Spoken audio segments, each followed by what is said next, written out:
हरे कृष्णा। यदि किसी के कुल में अधर्म का प्रवेश होता है तो वह मात्र स्त्रियों के द्वारा अधर्म का प्रवेश होता है। क्योंकि यह बहुत बड़ा प्रश्न था अर्जुन का।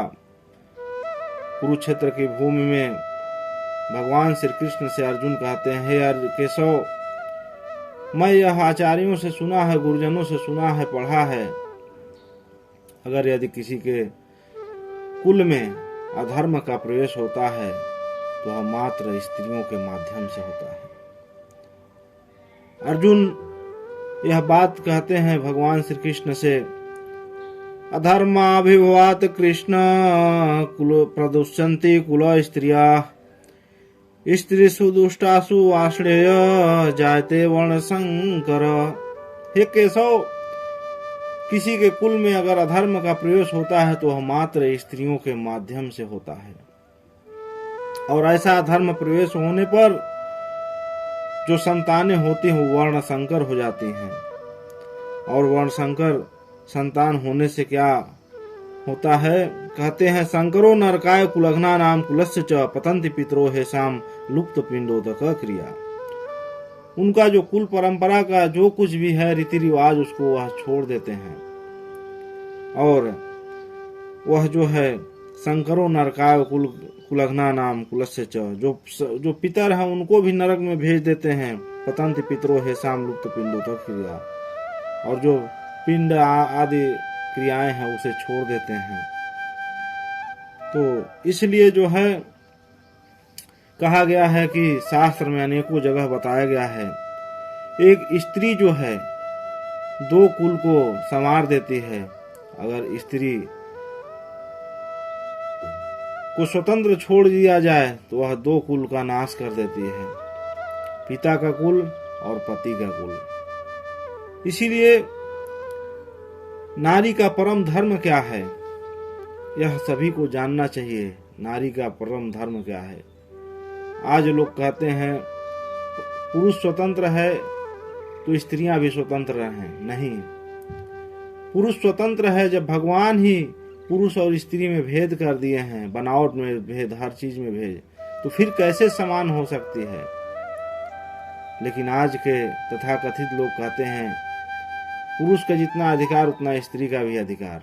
ठीक है, सरकार से बातें करें, लेकिन धर्म शास्त्र हमारा कहता है स्त्री और पुरुष में बहुत फर्क है। एक पुरुष रात को 12 बजे स्वच्छंद होकर वह घूम सकता है, वह यह स्त्री के लिए विधान नहीं है। वह स्वतंत्र होकर के घूमे। स्त्री का स्वतंत्रता ही उसका दुख का कारण बनता है। और इसीलिए यह बात जो है, जब माता सीता गई चित्रकूट में पहुंची और भगवान राम और लक्ष्मण अत्रि ऋषि के साथ बैठे और माता सीता अनसुईया के साथ बैठी, तो अनसुईया माता के साथ जब माता सीता बैठी तो बहुत सुंदर उन्होंने उन्हें सुंदर वस्त्र प्रदान कराया, जो उन्हें देवताओं से प्राप्त हुआ था पति का तपस्या करके। वह अमलांग नाम का वस्त्र माता सीता को दी, जो कभी भी वह नवीन ही रहे, कभी धूमिल न हो। और फिर उन्होंने सुंदर उपदेश दिया। वह उपदेश सभी स्त्रियों को पढ़ना चाहिए।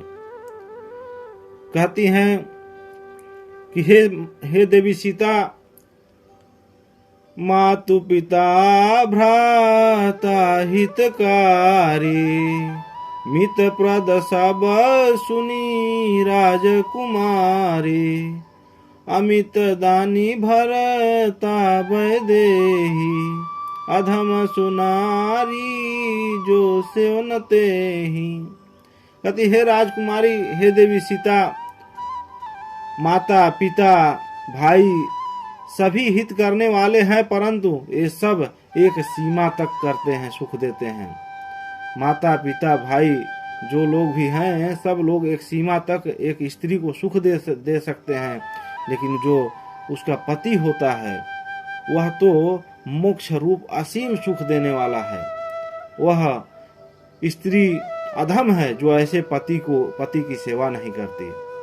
कहती हैं कि जो अपने पति में रुचि नहीं रखती, अपने पति से प्रेम नहीं करती, वह तो अधम नारी है, अधम बोली। इसीलिए कहती हैं कि धीरज धर्म मित्र और नारी आपातकाल परखिए चारी, वृद्ध रोग बस जड़ धनहीना अंध बधिर को धी अति दीना। चाहे पति कैसा भी हो, माता पिता कैसे भी पति के साथ विवाह करा दें, उस स्त्री को जो है अपने पति की कैसी सेवा करना चाहिए, जैसी शिव जी की सेवा माता पार्वती करती हैं। श्रीमद् भागवतम में जो है आता है, कर्दम मुनि के साथ जो है मनु महाराज अपनी कन्या देवहूति का विवाह कराएं। मनु महाराज एक राजा और कर्दम मुनि एक तपस्वी, जिनके पास एक झोपड़ी भी नहीं था, लेकिन फिर भी उनकी ऐसी सेवा की कि उन्हें जो है भगवान प्रसन्न होकर खुद भगवान उनके गर्भ से आना पड़ा, भगवान जो है कपिल देव। तो इसलिए एक कुल की स्त्री जितना संवार सकती है उतना कोई नहीं कर सकता। और इसीलिए माता अनसुईया कहीं कि ऐसे हुपति कर किए अपमाना, नारी पाओ जमपुर दुख नाना। कहती हैं और ऐसे पति को प्राप्त करके जो उसका अपमान करती, उसकी बातें नहीं मानती है, वह तो अनेकों जन्म तक वह जो है नरक में पड़ी रहती है। और हे सीता, एक स्त्री के लिए मात्र एक ही धर्म है, और वह धर्म है पातिव्रत धर्म। एक ही धर्म एक व्रत नेमा, काय वचन मन पति पद सेवा। मात्र एक स्त्री के लिए केवल एक ही धर्म है, वह पातिव्रत धर्म है, और स्त्री के लिए अलग से कुछ भी विधान नहीं बनाया गया। क्योंकि नारी का परम धर्म क्या है? पति शुश्रूषा। इस धर्म से पति की सेवा, पातिव्रत के धर्म से, पातिव्रत की सेवा से, पातिव्रत से नारी को सब कुछ प्राप्त हो जाता है। यहाँ तक कि भगवान परमात्मा उसके बस में हो सकते हैं। नारी को अलग से कुछ भी करने का विधान नहीं है, जंगल में जाकर के तपस्या करने का विधान नहीं है। और ये बात किसी और ने नहीं कहा, यह माता देवहूति के पिता मनु जी ने कहा। मनु जी मनु स्मृति में कहते हैं, क्योंकि मनु स्मृति 4 वेदों के बाद अगर प्रमाण के रूप में माना जाता है तो मनु स्मृति। और मनु स्मृति में कहते हैं मनु महाराज कि नास्ति स्त्रीणाम पृथक यज्ञो, एक स्त्री के लिए अलग से यज्ञ करने का कोई विधान नहीं है। शास्त्र में पति यज्ञ करे, उसी के साथ बैठेगी, उसे सब कुछ फल प्राप्त हो जाएगा।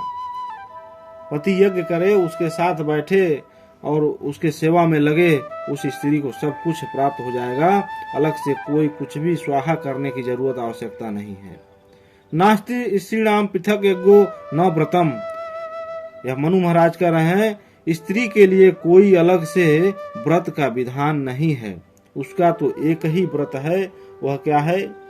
एक ही धर्म एक व्रत नेमा, काय वचन मन पत पदी सेवा। एक ही व्रत है पति का सेवा, पति शुश्रूषा, पातिव्रत। दूसरा व्रत के बारे में कहीं भी शास्त्र में बताया ही नहीं गया। जो जन्म से लेकर मृत्यु पर्यंत तक चलता रहेगा, उस व्रत का नाम है पातिव्रत। दुनिया में कोई नहीं है जो है इससे बड़ा, दुनिया में कोई भी व्रत इससे बड़ा एक स्त्री के लिए नहीं है। और इस व्रत में जो चूक गई तो उसका सारा व्रत, जितना भी व्रत किया गया हुआ है, वो सारा व्रत वह निष्फल हो जाता है। सारा व्रत निष्फल हो जाता है अगर यह व्रत टूट गया तो। और जो है इस बात को नारद मुनि और भगवान विष्णु का संवाद में आया है। यह बात जो है भगवान नारायण खुद स्वयं बताते हैं ब्रह्म वैवर्त पुराण में। कहते हैं कि हे चतुरानन, बिना पति की स्त्रियों की क्या शोभा। वेद में सुना गया है कि पतिव्रता स्त्रियों का पति ही व्रत है। तपोधर्म पति ही उनका गुरु और अभिष्ट देव है। स्त्रियों के लिए पति से बढ़कर कोई प्रिय बंधु नहीं है। वह स्त्री सब लोगों से अत्यंत प्रिय होती है। कहते हैं अत्यंत दुर्लभ पति सेवा सभी धर्मों से बढ़ के, जो पति अत्यंत दुर्लभ होती है, जो अपने पति की एक निष्ठा भाव से सेवा करती है। पति सेवा से कहते हैं स्त्री रहित का सारा कर्म निष्फल हो जाता है। पति सेवा अगर न करे, बाकी दुनिया का सारा सेवा करे, उसका व्रत जो है निष्फल हो जाता है। कहते हैं कि व्रत, दान, तप, पूजा और जप, होम आदि कुछ है वह समस्त तीर्थों में स्नान करने का फल, पृथ्वी की प्रदक्षिणा करने का फल, यज्ञों की दीक्षा का फल, बड़े बड़े दान, संपूर्ण वेदों का पाठ, सभी भांति भांति के तप, वेद निपुण ब्राह्मणों को भोजन, दान और देवताओं की सेवा, ये सभी पति सेवा की 16वीं कला के भी समान नहीं है। और यह कोई साधारण व्यक्ति नहीं कर रहा, यह भगवान जो है हरि और नारद मुनि का संवाद में ब्रह्म वैवर्त पुराण में जो है बताया गया। इसलिए जो पतिव्रता नारी प्रतिदिन अपने पति के हित साधन में लगी रहती है, वह अपने पितृकुल और पति कुल दोनों कुलों की 100 पीढ़ियों का उद्धार कर देती है।